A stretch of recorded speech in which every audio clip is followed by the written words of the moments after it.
ডালিউড জগতের অমর নায়ক সালমান শাহর মামলা তদন্তে বেরিয়ে এসেছে চাঞ্চল্যকর এবং বিস্ফোরক তথ্য। একটি সূত্র থেকে জানা গেছে যে খলনায়ক ডন নাকি 12 লক্ষ টাকার চুক্তিতে সালমান শাহকে হত্যা করতে রাজি হয়েছিল।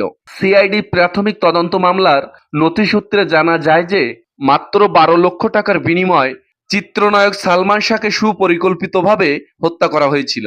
সালমান শাহর স্ত্রী সামিরা হক ও তার মা এবং মামলার অন্যতম আসামি রিজাভ আহমেদের যোগসূত্রে অভিনেতা আশরাফুল হক ডনকে এই চুক্তিতে রাজি করানো হয় বলে আদালতে তুলে ধরেছেন রাষ্ট্রপক্ষ।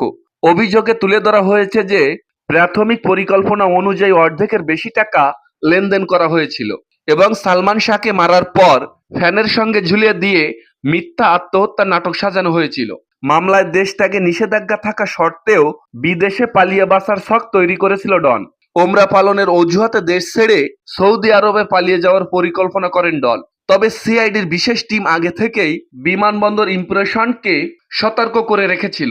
রবিবার ভোরবেলায় হযরত শাহজালাল আন্তর্জাতিক বিমানবন্দরে ইমিগ্রেশন পার হওয়ার সময় তাকে শনাক্ত এবং আটক করা হয়। পরবর্তীতে সিআইডির বিশেষ প্রতিনিধি দল তাকে হেফাজতে নিয়ে সোজা আদালতে হাজির করে। দীর্ঘ ৩০ বছর পর এই ধরনের হাই প্রোফাইল মামলা সরাসরি কোনো আসামিকে গ্রেপ্তার করা হলো।